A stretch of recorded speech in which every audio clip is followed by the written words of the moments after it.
Ancient humans did not wake up one morning, point at a mushroom, and magically know whether it would feed them, heal them, or kill them. They learned the same way humans learned rivers, seasons, plants, and animal paths, through long memory, local attention, caution, and some painful mistakes. That answer may sound less dramatic than one genius discovery, but it is much closer to how survival knowledge actually forms. Mushrooms are tricky, because some edible species look a lot like dangerous ones, and some poisons do not hit right away. A person can eat the wrong mushroom, feel fine for hours, then get sick much later, which makes cause and effect harder to trace. So this was never a simple game of one sniff, one look, and one perfect rule.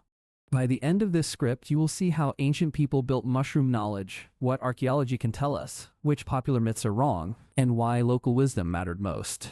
The first big idea is that ancient people did not need to know every mushroom on Earth. They only needed dependable knowledge about the smaller set of fungi that appeared again and again in their own forests, valleys, and seasons. That local focus changes everything. A community living in the same landscape for generations could notice when certain mushrooms appeared, where they grew, what trees they favored, and who returned safely after eating them. Modern urban life often breaks that kind of intimate ecological attention, but many older communities lived inside it every year. They were not studying a supermarket shelf with labels. They were reading one place very closely over long spans of time.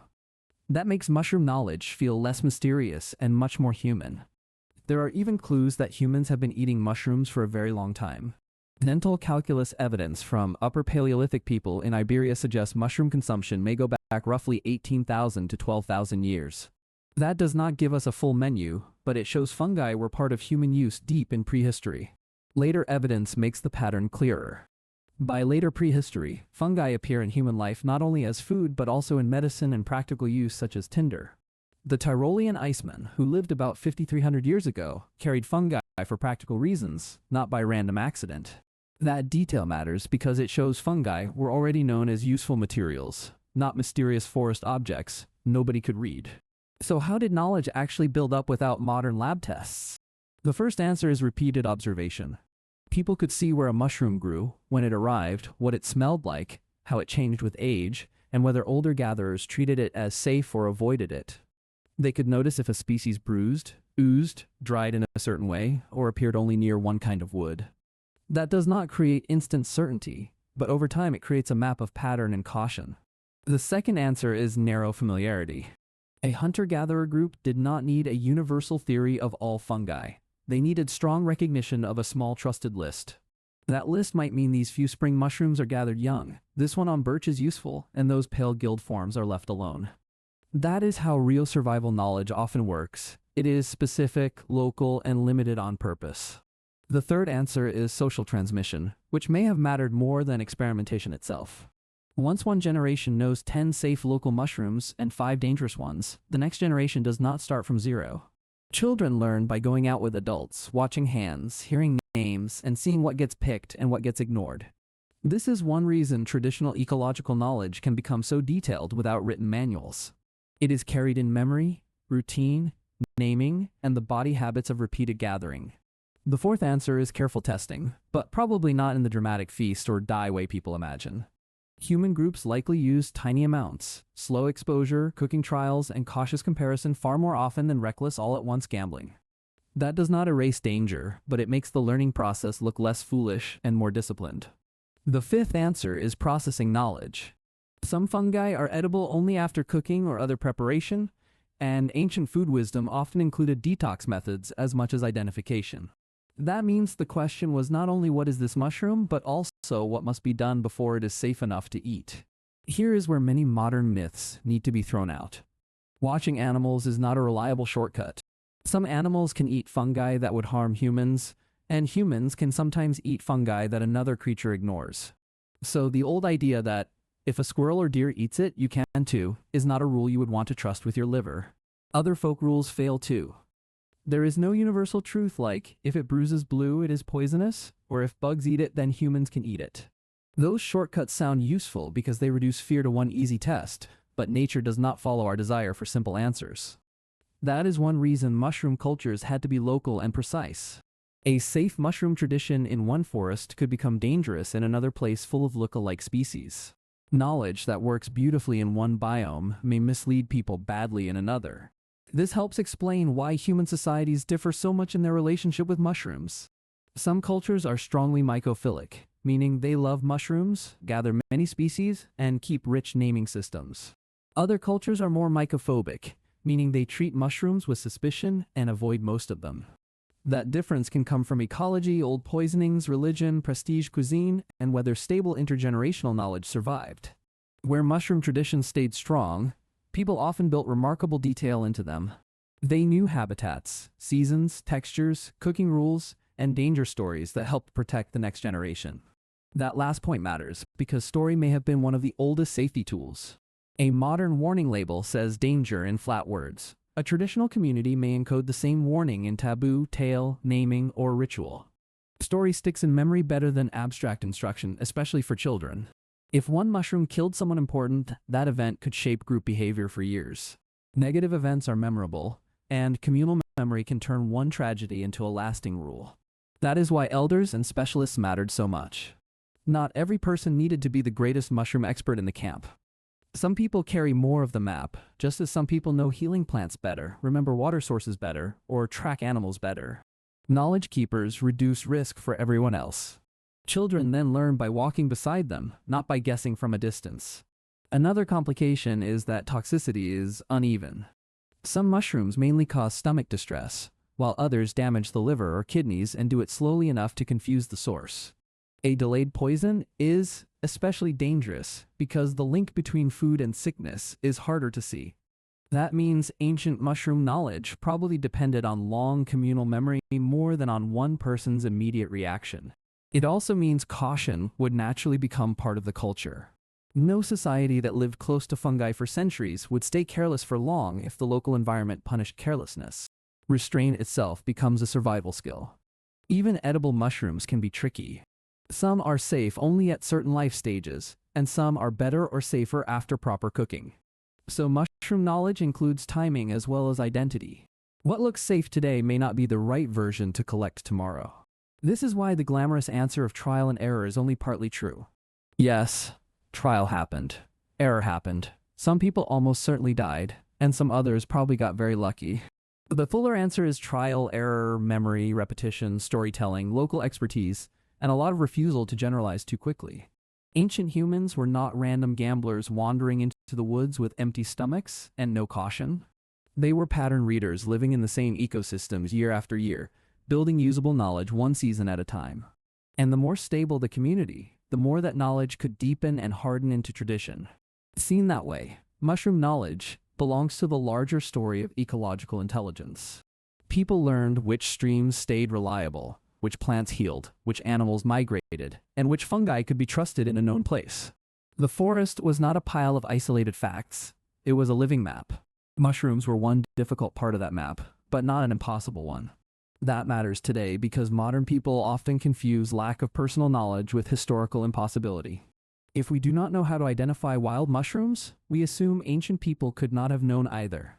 But many of them paid attention to land in ways most modern people no longer do.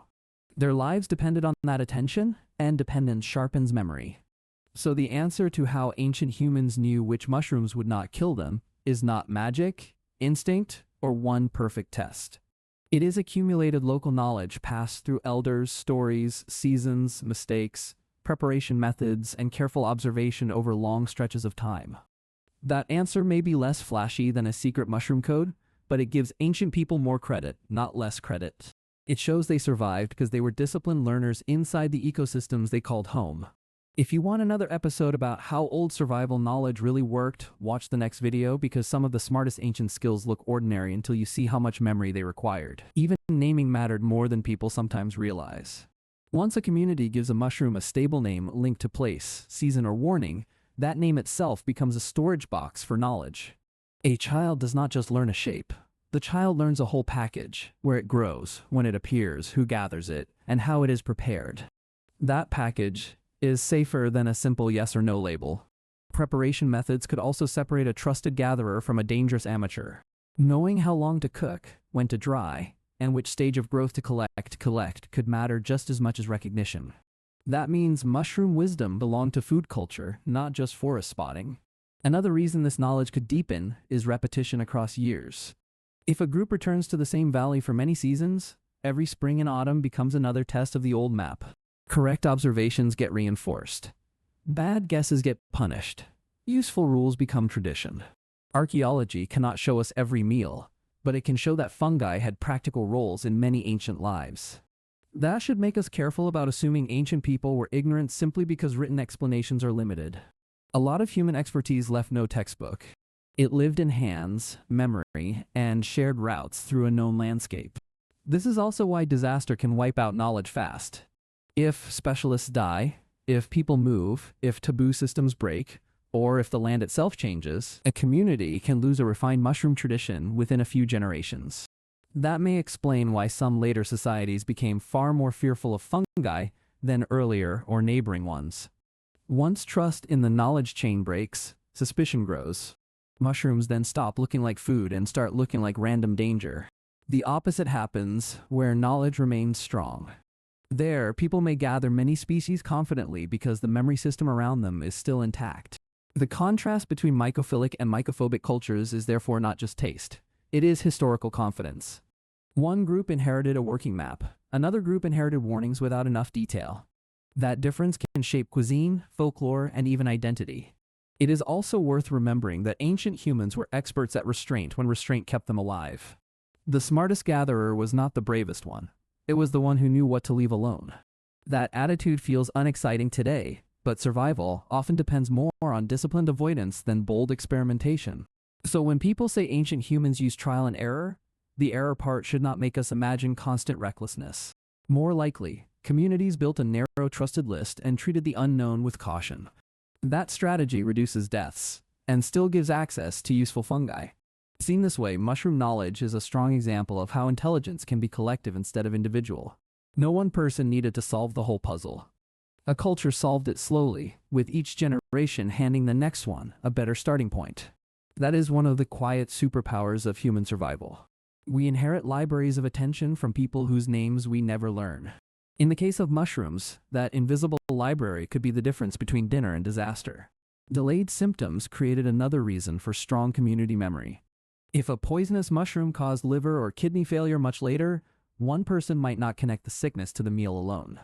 But a group that noticed the same pattern after similar meals could build a warning stronger than any single guess. That makes communal observation especially valuable with fungi.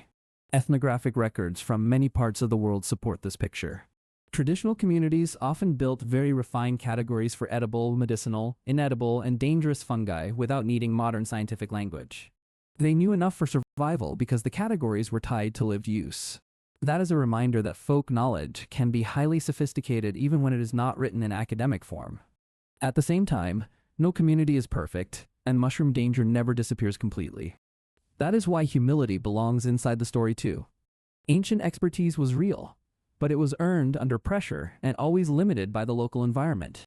The smartest rule was often not confidence in everything, but confidence in a small, trusted circle of species and methods. This topic also shows why modern field guides feel easier than ancient life probably was. A book can compare photos from many regions at once. Ancient people did not have that advantage, but they had something else. Repeated living contact with the same land. That kind of contact can beat abstract knowledge when the environment stays stable. It creates intuitive pattern recognition, built from season after season of direct experience. Another safety tool was likely division of labor.